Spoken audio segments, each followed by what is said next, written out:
ಗಣಪತಿ ನಿನ್ನ ಸ್ತುತಿ ಮಾಡುತ್ತೇನು ಸಭಾದಾಗ ಮತಿ ಕೊಡು ವಿದ್ಯೆಯ ದಯಾ ಘನ ಘನ ನನ್ನ ಝಂಕಾರ ನುಡಿಸುತ್ತ ತಾಳದೊಳಗೆ ಮಾಡುವೆ ಶರಣ ತಾಳದೊಳಗೆ ಮಾಡುವೆ ಶರಣ. ಏ ಗಣಪತಿ ಆಹ ಗಣಪತಿ ಓಹೋ ಗಣಪತಿ ನಿನ್ನ ಸ್ತುತಿ ಮಾಡುತ್ತೇನು ಸಭಾದಾಗ ಮತಿ ಕೊಡು ವಿದ್ಯೆಯ ದಯಾ ಘನ ಘನ ನನ್ನ ಝಂಕಾರ ನುಡಿಸುತ್ತ ತಾಳದೊಳಗೆ ಮಾಡುವೆ ಶರಣ ತಾಳದೊಳಗೆ ಮಾಡುವೆ ಶರಣ. ಏಕದಂತ ಚತುರ್ಭುಜ ಶಂಖ ಚಕ್ರ ಹಿಡ್ಕೊಂಡು ಸಾರಾರ ಬಂದು ಇಳಿಯ ತಲೆಯೊಳಗ ಏಕದಂತ ಚತುರ್ಭುಜ ಶಂಖ ಚಕ್ರ ಹಿಡ್ಕೊಂಡು ಸಾರಾರ ಬಂದು ಇಳಿಯ ತಲೆಯೊಳಗ ಹತ್ತಿ ಒಂದು ಇಳಿಯ ಮ್ಯಾಗ ಸುತ್ತಮುತ್ತ ಯಾರು ಇಲ್ಲ ಹೊತ್ತಿಗೆ ತೆಗೆದ ಬಲ ಕೈಯಾಗ ಹತ್ತಿ ಬಂದು ಇಳಿಯ ಮ್ಯಾಗ ಸುತ್ತಮುತ್ತ ಯಾರು ಇಲ್ಲ ಹೊತ್ತದಿಂದ ಚಂದ್ರಮಾಗೆ ಹೇಳುತ್ತಾನೆ ಚೌಕಿ ದಿನ ನೋಡಬಾರ್ದು ನಿನ್ನ ಕಿರಣ ಘನ ನನ್ನ ಝಂಕಾರ ನುಡಿಸುತ್ತ ತಾಳದೊಳಗೆ ಮಾಡುವೆ ಶರಣ ತಾಳದೊಳಗೆ ಮಾಡುವೆ ಶರಣ. ಹೇ ಗಣಪತಿ ಆಹ ಗಣಪತಿ ಓಹೋ ಗಣಪತಿ ನಿನ್ನ ಸ್ತುತಿ ಮಾಡುತ್ತೇನು ಸಭಾದಾಗ ಮತಿ ಕೊಡು ವಿಜಯ ದಯಾ ಘನ ಘನ ನನ್ನ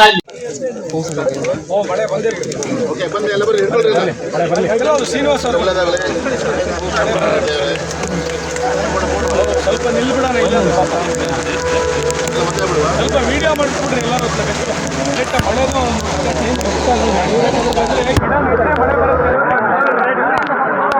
ಎಲ್ಲರೂ ಕಾರ್ಯಕ್ರಮ ಹಾಜರೀಕರಣ ಕಾರ್ಯಕ್ರಮ ನಮ್ಮ ವೇದಿಕೆ ಮೇಲೆ ಇವತ್ತು ವಿಶೇಷ ಅಂತ ಹೇಳಿದ್ರೆ ಈ ಒಂದು ಕಾರ್ಯಕ್ರಮದಲ್ಲಿ ರೋಟರಿ ಕ್ಲಬ್ ಸಾಗರ ಇನ್ನು ಮತ್ತೆ ಜೊತೆಗೆ ರೋಟರಿ RCC ವಿಜಯನಗರ ಬಡಾವಣೆ ಇನ್ನು ನಾಗರಿಕ ವೇದಿಕೆ ವಿಜಯನಗರ ಬಡಾವಣೆ ಸಾಗರ ಈ ಮೂರು ಒಂದು ಸಂಘಟನೆಗಳು ಸೇರ್ಕೊಂಡು ನಾವು ಮಾಡ್ತಾ ಇದ್ದೀವಿ.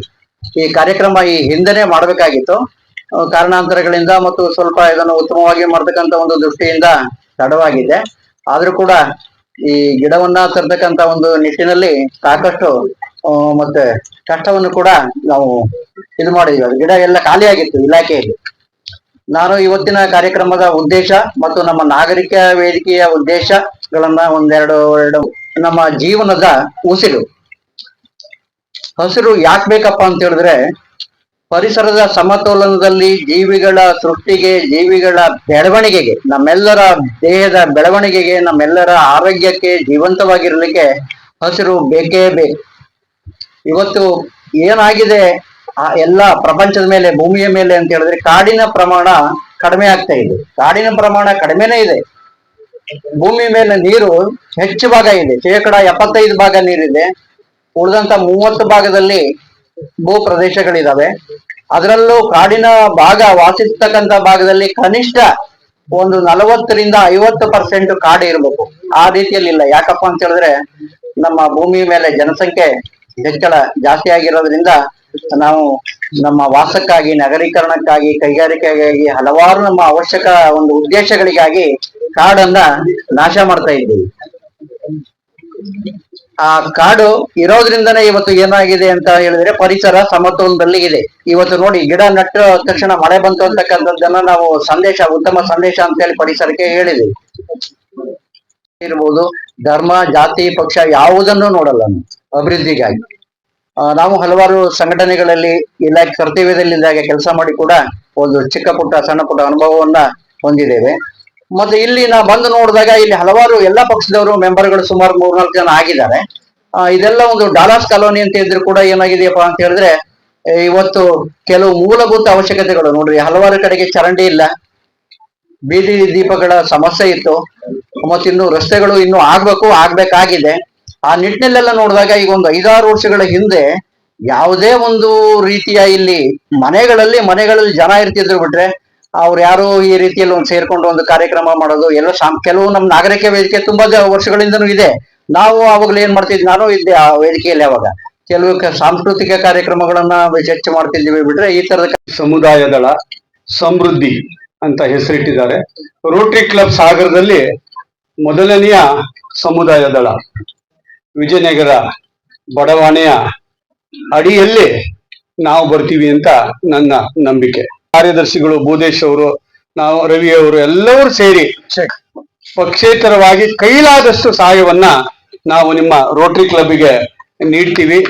ರೋಟರಿ ಸಮುದಾಯ ದಳ ಪ್ರಾರಂಭ ಮಾಡೋದು ಬಹಳ ಸುಲಭ. ನಿನ್ನ ಗುರು ಅವ್ರು ಹೇಳಿದ್ರು, ಪ್ರಾರಂಭ ಮಾಡೋದು, ಸಂಘಟನೆ ಮಾಡೋದು ಬಹಳ ಸುಲಭ, ಉಳಿಸ್ಕೊಂಡು ಹೋಗೋದು ಬಹಳ ಕಷ್ಟ. ನಾವು ಉಳಿಸ್ಕೊಂಡು ಹೋಗ್ತೀವಿ ಅಂತೇಳಿ ಬೇಳೂರವರು ಇವತ್ತು ಜನಸಾಮಾನ್ಯರಲ್ಲಿ ಸಾಮಾನ್ಯವಾದಂತ ವ್ಯಕ್ತಿ. ಯಾರೇ ಒಬ್ಬ ಬಡವ ಬಗ್ಗ ಶ್ರೀಮಂತ ಯಾರೇ ಹೋಗ್ಲಿ, ತನ್ನ ಒಂದು ಎಂತ ಒತ್ತಡ ಇದ್ರು ಸಹಿತ ಏನಕ್ಕೆ ಬಂದಿದ್ವು ಎತ್ತ ನಮ್ಮ ಕೆನರಾ ಬ್ಯಾಂಕ್ ಪ್ರಶಾಂತ್ ಸರ್ ಹೇಳ್ತಿರ್ತಾರೆ, ಹೋದ ತಕ್ಷಣ ಫಸ್ಟ್ ಟೀ ಕುಡಿದ್ರೆ ಇಲ್ಲ, ಆ ಪ್ರೀತಿಯಿಂದ ಮಾತಾಡಿಸ್ಕೊಂಡು ಆ ಸೌಜನ್ಯತೆ ಇದೆಯಲ್ಲ, ನಾವೆಲ್ಲ ಕಲ್ತಿದ್ದು ಅಲ್ಲಿಂದಾನೆ. ಯಾಕಂದ್ರೆ ಇವತ್ತು ನಾವೇನ್ ನೀತಿಯಲ್ಲಿ ಮಾತಾಡ್ತಿದೀವಿ ಅಂದ್ರೆ ಇದಕ್ಕೆಲ್ಲ ನಮ್ಮ ಮುಂದ್ ಕೂತಂತ ವಿಜಯನಗರ ನಾಗರಿಕ ವೇದಿಕೆಯ ಎಲ್ಲ ನಮ್ಮ ಬಡಾವಣೆಯ ಜನಗಳೇ ಅದಕ್ಕೆ ಕಾರಣ. ಅವರ ಶಕ್ತಿಯಿಂದನೇ ಇವತ್ತು ನಾವು ಮಾಡ್ತಾ ಇರೋದು ಇವೆಲ್ಲ ಕಾರ್ಯಕ್ರಮಗಳಿಗೆ. ಯಾಕಂದ್ರೆ ಜನನೇ ಇಲ್ಲ ಅಂದ್ರೆ ನಮ್ ಕೈಲಿ ಏನ್ ಮಾಡ್ಲಿಕ್ಕೂ ಆಗಲ್ಲ. ನಾವೆಲ್ಲ ಒಂದು, ಯಾಕಂದ್ರೆ ಇಲ್ಲಿ ಬಡಾವಣೆ ಅನ್ನೋದು ಅಧ್ಯಕ್ಷ ಇಲ್ಲೊಂದು ಆಕ್ಚುಲಿ ಇದನ್ನ ಜಾಲಸ್ ಕಾಲೋನಿ ಅಂತ ಕರೀತಾರೆ ಕೆಲವರು, ಆದ್ರೆ ಇಲ್ಲಿ ಮೂಲಭೂತವಾಗಿ ಕೆಲವು ಸೌಕರ್ಯಗಳಿಂದ ಭಾರಿ ವಂಚಿತರಾಗಿದ್ದೀವಿ ನಾವು. ಈ ಆಕ್ಚುಲಿ 2018-19 ನೂತನ್ ಅವ್ರ ಹತ್ರ ಅವತ್ತಿನ ಅಧ್ಯಕ್ಷರು ಎಲ್ಲರೂ ಹೋಗಿ ಕೇಳ್ಕೊಂಡಾಗ, ಇವತ್ತು ನಾವೇನು ವಿಜಯನಗರ ಬಡಾವಣೆ ಸುತ್ತ ಒಂದು ವಾಕ್ ಮಾಡಿ ಬಂದ್ರೆ ಏನು ನಿಂತಿದೆ ಗಿಡಗಳು, ಅವಕ್ಕೆಲ್ಲ ನಿಜವಾಗ್ಲೂ ನಮ್ಗೆ ನೂತನ್ ಸಾಮಾಜಿಕ ಅರಣ್ಯದ ಡೆಪ್ಯೂಟಿ RF ಆದಂತ ನೂತನ್ ಮತ್ತು ಅವ್ರ ತಂಡನೇ ನಮ್ಗೆ ಕಾರಣ. ಹಾಗಾಗಿ ಅವ್ರಿಗೊಂದು ನಾವೊಂದು ಸರ್ಕಾರಿ ಮೂಲಕ ಒಂದು ಅಭಿನಂದನೆ. ಇದೀಗ ಯುವ ನಾಯಕರು ಹಾಗೂ ನಮ್ಮ ಹಾಪ್ಕಾಮ್ಸ್ ನಿರ್ದೇಶಕರಂತ ಅಶೋಕ್ ಬೇಳೂರು ಅನುಕೂಲಗಳನ್ನ ಮಾಡಿಕೊಡೋದು. ನಾವೆಲ್ಲರೂ ಆಕ್ಚುಲಿ ಶ್ರೀಮಂತರೇ, ಯಾಕಂದ್ರೆ ನಾವು ಉಸಿರಾಡ್ತಾ ಇದ್ದೀವಿ. ದೇವರು ನಮಗೆ ಉಸಿರಾಡ್ಲಿಕ್ಕೆ ಬೇಕಾದಂತ ಪರಿಸರವನ್ನ ಕೊಟ್ಟಿದ್ದಾನೆ.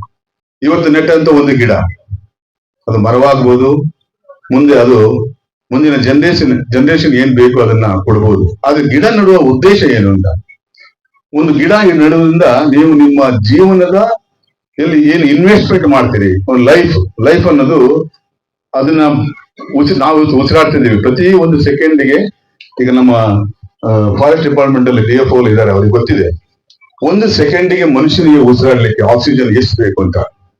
ಆಕ್ಸಿಜನ್ ಸಿಗೋದೆಲ್ಲಿ? ಗಿಡಗಳಿಂದ, ಮರಗಳಿಂದ. ಒಂದು matured tree 200-220 kg oxygen production ಮಾಡುತ್ತೆ ಒಂದು ವರ್ಷಕ್ಕೆ. ಅದನ್ನ ನಾನು ಸೈಂಟಿಫಿಕಲಿ ನಾನು ಹೇಳಲಿಕ್ಕೆ ಆಗಲ್ಲ, ಯಾಕೆ ನಾನು ಸೈನ್ಸ್ ಗ್ರಾಜುಯೇಟ್ ಅಲ್ಲ, ಕಾಮರ್ಸ್ ಗ್ರಾಜುಯೇಟ್. ಈ ಒಂದು ಆಕ್ಸಿಜನ್ ಇಲ್ಲದೆ ಇದ್ರೆ, ಇವತ್ತು ನಾನು ನಿಮ್ಮ ಹತ್ರ ಮಾತಾಡ್ತಿದ್ದೀನಿ ಅಂದ್ರೆ ನನಗೆ ಆಕ್ಸಿಜನ್ ಬೇಕು. ಈ ಆಕ್ಸಿಜನ್ ಅಂದ್ರೆ ನಮಗೆ ಆಮ್ಲಜನಕ ಬೇಕು. ನಿಮ್ಗೆಲ್ಲರಿಗೂ ಗೊತ್ತಿದೆ, ಒಂದು 2019 ಮತ್ತು 2020 ಏನಾಯ್ತು ಗೊತ್ತಿದೆ ಎಲ್ಲರಿಗೂ, ಆಕ್ಸಿಜನ್ ಕೊರತೆ ಏನಾಯ್ತು ಅಂತ. COVID-19 ಆದಾಗ ಆಕ್ಸಿಜನ್ ಕೊಂಡ್ಕೊಳ್ಬೇಕಾಯ್ತು. ಜನರ ಬದುಕಿನ ಒಟ್ಟಿಗೆ ಆ ಒಂದು ಹೋರಾಟ ಮಾಡ್ತಿರೋ ಸಂದರ್ಭದಲ್ಲಿ ಆಕ್ಸಿಜನ್ ಸಿಗ್ತಿರ್ಲಿಲ್ಲ. ಆಕ್ಸಿಜನ್ ನಾವು 200-300 ರೂಪಾಯಿ ಒಂದು ಕೆಜಿ ಕೊಟ್ಟು ಖರೀದಿ ಮಾಡಿ ಬದುಕಿಸಿದ ದಿನಗಳು ಸಹ ಇದೆ. ಎಷ್ಟೋ ಜನ ಆಕ್ಸಿಜನ್ ಕೊರತೆಯಿಂದ ತೀರು ಹೋಗಿದ್ದಾರೆ. ಲಕ್ಷಾಂತರ ಜನ, ಕೋಟ್ಯಾಂತರ ಜನ ಆ ಪ್ಯಾಂಡಮಿಕ್ ಅಲ್ಲಿ ತೀರು ಹೋದ್ರು. ಅದು ಯಾಕೆ? ಆಕ್ಸಿಜನ್ ಕೊರತೆ. ಇಲ್ಲಿ ನಾವು ಒಂದು ಗಿಡ ನೆಟ್ಟಿವಿ ಅಂದ್ರೆ ಒಬ್ಬ ಮನುಷ್ಯನಿಗೆ ಒಂದು ಮೆಚ್ಯೂರ್ ಗಿಡ 3 ತಿಂಗಳಷ್ಟು ಉಸಿರಾಡುವಂತಹ ಒಂದು ಆಕ್ಸಿಜನ್ ಕೊಡುತ್ತೆ. ಅದಕ್ಕೆ ನೀವು ಗಿಡ ನೆಡ್ತಿರೋದು ಈ ಪರಿಸರದ ಅಭಿವೃದ್ಧಿ ಅಥವಾ ಪರಿಸರದ ಗಾಳಿ ಬೆಳಕಿಗಲ್ಲ, ನಿಮ್ಮ ಜೀವನಕ್ಕೆ ಬೇಕಾದಂತ ಮೂಲಭೂತವಾದಂತ ಆಕ್ಸಿಜನ್ ಅಂತ ಪ್ರೊಡಕ್ಷನ್ ಮಾಡ್ಲಿಕ್ಕಾಗಿ. ಆಕ್ಸಿಜನ್ ಬೇಕು. ಆಕ್ಸಿಜನ್ ಇಲ್ಲದೆ ಬದುಕಕ್ಕಾಗಲ್ಲ. ಊಟ ಇಲ್ಲದೆ ನೀವು ಬದುಕಬಹುದು, ಗಾಳಿ ಇಲ್ಲದೆ ಬದುಕಕ್ಕಾಗಲ್ಲ. ಒಂದು ಗಳಿಗೆ ನೀವು ಗಾಳಿ ಫ್ಲೈಟ್ ಅಲ್ಲಿ ಹೋದವ್ರಿಗೆ ಗೊತ್ತಿರುತ್ತೆ, ಅಬೌಟ್ 34,000 ಕಿಲೋಮೀಟರ್ಸ್ ಮೇಲೆ ಹೋದಾಗ ಆಕ್ಸಿಜನ್ ಅನ್ನ ಇರೋದಿಲ್ಲ. ಅವಾಗ ಕೃತಕ ಆಕ್ಸಿಜನ್ ಮಾಡಿರ್ತಾರೆ ಫ್ಲೈಟ್ ಅಲ್ಲಿ. ಎಲ್ಲಾದ್ರೂ ಅದು ಆಕ್ಸಿಜನ್ ಫ್ಲಾಪ್ ಆಗ್ಬಿಟ್ರೆ ಅಷ್ಟು ಜನ 250-300 ಜನ ಎಲ್ಲರೂ ಡೆಡ್ ಬಾಡಿ ಆಗಿ ಕೆಳಗೆ ಬರ್ಬೇಕಾಗತ್ತೆ. ಅದನ್ನ ನೆನ್ಪಿಟ್ಕೊಳ್ಬೇಕು ನಾವು. ನಮ್ಮ ಒಂದು ರೋಟರಿಯ ಉದ್ದೇಶ ಎಲ್ಲಾ ಜನರು ಈ ಪ್ರಪಂಚದಲ್ಲಿ ಬದುಕಲಿ ಅಂತ, ಬದುಕಬೇಕಾದಂತ ಪರಿಸರವನ್ನ ಅವರು ಸೃಷ್ಟಿ ಮಾಡ್ಕೊಳ್ಳಿ. ಅವರಿಗೆ ನಾವು ಅರಿವನ್ನು ಮೂಡಿಸುವಂತ ಒಂದು ಕಾರ್ಯಕ್ರಮವನ್ನ ನಾವು ಮಾಡ್ಕೊಡೋಕ್ಕಾಗಿ ನಾವು ಇದನ್ನ ಮಾಡ್ತಾ ಇದ್ದೇವೆ. ಇಲ್ಲಿ ಒಂದೊಂದು ಗಿಡಗಳನ್ನು ಸಹ ಒಬ್ಬೊಬ್ರು ವಹಿಸ್ಕೊಳ್ಳಿ. ಒಬ್ಬೊಬ್ರು ಒಂದು ಹೆಸರು ಕೊಡಿ. ಇಲ್ಲ ನಾವು ಈಗ 50 ಗಿಡ 75 ಗಿಡ ನೆಡ್ತಾ ಇದ್ದೀವಿ ಸಹ. ಇಲ್ಲಿಯ ಬಡಾವಣೆ ಎಲ್ಲ ನಮ್ಮ ಸನ್ಮಿತ್ರರು ಇಲ್ಲಿ ಏನಿದ್ದಾರೆ ಅವರೆಲ್ಲರೂ ಒಂದೊಂದು ಗಿಡವನ್ನ ನಿಮ್ಮ ಹೆಸರು ಇಟ್ಕೊಂಡು ಬೇಕಾದ್ರೆ ಬೆಳೆಸಿ. ನಿಮ್ಮ ಕುಟುಂಬ, ನಾವು 20 ವರ್ಷ ಹಿಂದೆ ಗಿಡ ನೆಡಬೇಕಾಗಿತ್ತು, ಯಾಕಂದ್ರೆ ನಾವು ಉಸಿರಾಡಕ್ಕೆ ಇವತ್ತು ನೆಟ್ಟಿಲ್ಲ, ಇವತ್ತು ನಡಿ. ಇದರಿಂದ ಮುಂದಿನ ಜನರೇಷನ್ಗಳು, ಮುಂದಿನ ಮಕ್ಕಳುಗಳು ಎಲ್ಲಿ ಓಡಾಡ್ತಾರೆ, ಗಿಡ ಮರ ಬೆಳೆಯುವುದರಿಂದ ಯಾರಿಗೆ ಬರೀ ಮನುಷ್ಯರಿಗೆ ಒಂದೇ ಅಲ್ಲ, ಪ್ರಾಣಿ ಪಕ್ಷಿಗಳಿಗೆ ಆಗುತ್ತೆ. ಆ ಪಕ್ಷಿಗಳು ಅದರಲ್ಲಿ ಅವರವನ್ನು ಸಂಸಾರವನ್ನು ಮಾಡ್ತವೆ, ಅವು ಬೆಳೀತವೆ, ಅಲ್ಲಿ ಹಣ್ಣಿನೂ ಕೊಡ್ತವೆ, ಗಿಡಗಳು ಮರಗಳಾಗಿ ಹಣ್ಣಿನೂ ಕೊಡ್ತವೆ. ಹಣ್ಣಿನಿಂದ ಪಕ್ಷಿಗಳಿಂದ ಸಮೃದ್ಧಿ, ಪರಿಸರ ಇದೆಲ್ಲ ಬರ್ತದೆ. ಒಂದಕ್ಕೊಂದು ಈ ಸೃಷ್ಟಿಯಲ್ಲಿ ಪರಿಸರವನ್ನ ದೇವರು ಯಾವ ತರ ಮಾಡಿಟ್ಟಿದ್ದಾರೆ ಅಂತ ಹೇಳಿದ್ರೆ, ಬದುಕು ನೀನು ಎಲ್ಲರನ್ನೂ ಬದುಕಿಸುವಂತ. ಆದ್ರೆ ನಾನ್ ನೋಡಿದ್ದೀನಿ ಎಷ್ಟೋ ಜನ ಅವ್ರ ಮನೆ ಮುಂದೆ ಮರ ಇದ್ರೆ ಆ ದಾರಿಯಲ್ಲಿ ಕಸ ಆಗದಂತ ಮರವನ್ನೇ ಕಡಿದು ಬಿಡ್ತಾರೆ. ಗುಡಿಸುವಷ್ಟು ಸಹನೆ ಇಲ್ಲ. ಈಗ ನಮ್ಮ ಅಶೋಕಣ್ಣ ಅಲ್ಲಿ ಇದ್ದಾರೆ, ಗಳಲ್ಲಿ ಯಾವ ತರ ರಿಸರ್ಚ್ ಸೆಂಟರ್ ಈಗ ಆಗ್ತಾ ಇದೆ ಅಂದ್ರೆ, ನೀರಿನ ಕ್ಯಾಪ್ಸುಲ್ ಅಂದ್ರೆ ಮುಂದಿನ ದಿನಗಳಲ್ಲಿ ನೀರು ಕಮ್ಮಿ ಆಗತ್ತೆ ಅಂತ ಕ್ಯಾಪ್ಸುಲ್ ಅನ್ನ ರೆಡಿ ಮಾಡ್ತಾ ಇದಾರೆ. ಈಗ ಒಂದ್ ದಿವಸಕ್ಕೆ 4 ಕ್ಯಾಪ್ಸುಲ್. ಈಗ ಹೇಗೆ ಶುಗರ್ BP ಮಾತ್ರ ತಗೊಂತೀವೋ, ಅಂದ್ರೆ ಅವ್ರು ಅಷ್ಟು ಯೋಚನೆ ಹೋಗಿದೆ ಅಂದ್ರೆ ಮುಂದೆ ಈ ತರ ಬರ್ಬೋದು ಅಂತ ಈಗಲೇ ಅದ ಕ್ಯಾಪ್ಸೂಲ್ ಅನ್ನ ರೆಡಿ ಮಾಡ್ತಾ ಇದ್ದಾರೆ. ಹಾಗೂ ಆಕ್ಸಿಜನ್ ಕಿಟ್, ಈಗ ಶಾಲೆ ಮಕ್ಕಳಿಗೆ ನಾವು ಹೇಗೆ ಸ್ಕೂಲ್ ಬ್ಯಾಗ್ ಕೊಟ್ಟು ಕಳಿಸ್ತೀವೋ ಅದೇ ತರ ನಾಳೆ ಅವ್ರ ಬ್ಯಾಗಿಗೆ ಒಂದು ಸಣ್ಣ ಸಿಲಿಂಡರ್ ಅನ್ನ ಫಿಟ್ ಮಾಡಿ, ಆಕ್ಸಿಜನ್ ಸಿಲಿಂಡರ್ ಅನ್ನ ಫಿಟ್ ಮಾಡುವ ತರ R&D ಸಂಸ್ಥೆಗಳು ಈಗಾಗಲೇ ರಿಸರ್ಚ್ ಮಾಡಿ ಮುಂದುವರೆದ್ಬಿಟ್ಟಿದ್ದಾರೆ. ಅಂದ್ರೆ ಅವಾಗ ಫ್ಯೂಚರ್ ಏನಿದೆ ಅನ್ನೋದು ಕಾಣ್ತಾ ಇದೆ. ಈಗಲೇ ನಾವು ಅದನ್ನ ಅರಿತು ಗಿಡ ನಡೆದೇ ಹೋದ್ರೆ, ನಾವೇನು ನೋಡಿದ್ವಿ ಮುಂಚೆ ಸಾಗರ BH ರಸ್ತೆ ನೋಡ್ಲಿಕ್ಕೆ ಎಷ್ಟು ಚೆನ್ನಾಗಿದೆ, ಇಲ್ಲಿಂದ ಅಲ್ಲಿ ತನಕ ಕಾಣ್ತಾ ಇರ್ಲಿಲ್ಲ. ಈಗ ಒಂದು ದಿಕ್ಕಿನ ಒಂದು ದಿಕ್ಕಿ ಕಾಣುತ್ತೆ. ಮುಂದಿನ ಕಾಲದಲ್ಲಿ ನಮ್ಮ ಮಕ್ಕಳಿಗೆ ಕಾಡ್ ಹೇಗಿತ್ತು ಅನ್ನೋ ನಾವು ಮೊಬೈಲ್ ಅಲ್ಲಿ ತೋರಿಸುವ ಒಂದು ಸಿಚುವೇಶನ್ ಬರುತ್ತೆ. ಹಾಗಾಗಿ ಗಿಡಗಳನ್ನೆಲ್ಲರೂ ನೋಡಿ ಮಾಡಿ ಹಾಗೂ ನಿಮ್ಮ ವಿಜಯನಗರ ಬಡಾವಣೆ ಇದು ಒಂದು ಮಾದರಿಯ ಬಡಾವಣೆ. ನಾನು ಹೇಳ್ತೀನಿ, ಇಲ್ಲಿ ಇರೋರೆಲ್ಲರೂ ಮುಂಚೆ ಈಗ ಅಕ್ಕಪಕ್ಕ ಮನೆಯಲ್ಲಿ ಯಾರಿದ್ದಾರೆ ಅನ್ನೋದು ಗೊತ್ತಿರಲ್ಲ. ಬಟ್ ನಿಮ್ಮ ಬಡಾವಣೆಯಲ್ಲಿ ನಮಗೆ ಈ ತರ ಒಂದು ಕಾರ್ಯಕ್ರಮ ಮಾಡಿದ್ದು ಬಹಳ ಸಂತೋಷ. ಯಾಕಂದ್ರೆ ಇಷ್ಟು ಒಗ್ಗಟ್ಟಾಗಿರುವ ಒಂದು ಬಡಾವಣೆ ಇಲ್ಲ. ಅದಕ್ಕೆ ನಮ್ಮ ರಾಟರಿ ಕ್ಲಬ್ ವತಿಯಿಂದ ಅವರಿಗೆ ಒಂದು ಚಪ್ಪಾಳೆ ಕೊಡಬೇಕು ಅಂತ ನಾನು ಕೇಳ್ಕೊಳ್ತಾ ಇದ್ದೀನಿ. ಹಾಗೆ ಬಹಳ ಮತ್ತೆ ಇನ್ನೊಂದು ಇದೇ ಇದ್ರೊಳಗೆ ನಮ್ಮ ಶಾಸಕರು ಕೂಡ ಇಲ್ಲೇ ಇದ್ದಾರೆ.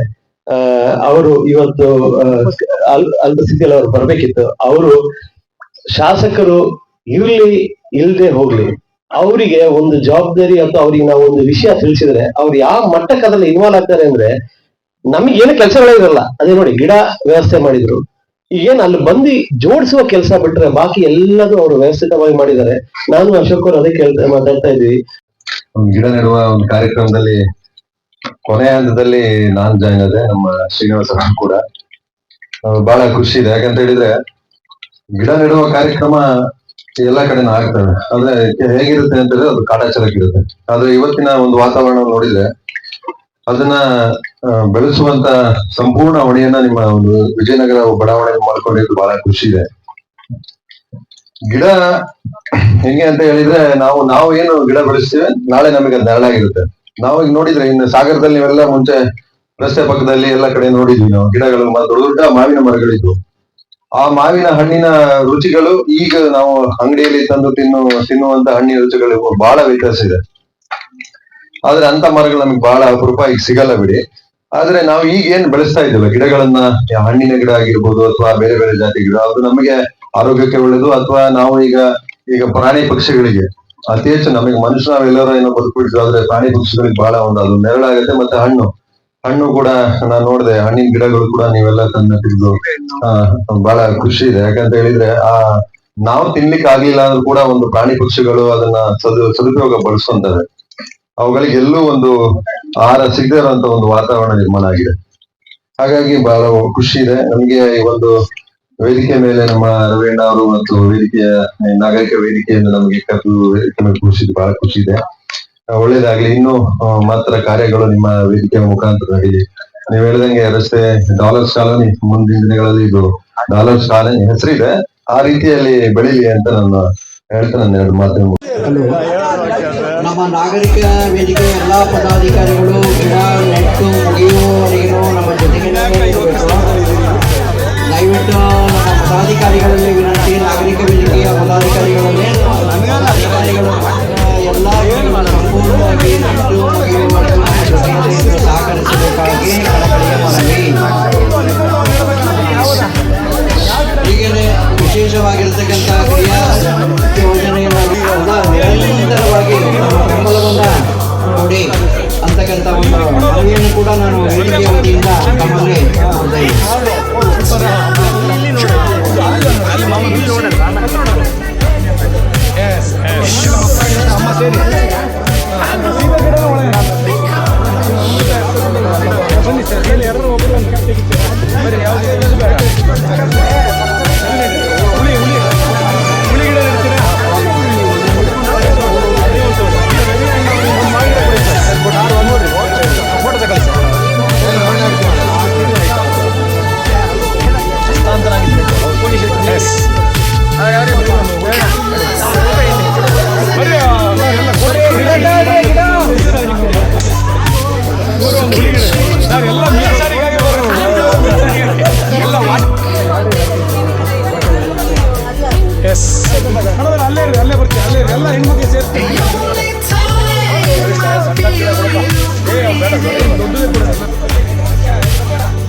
ಅವ್ರದ್ದು ಒಂದು ತೆಗಿಬೇಕು.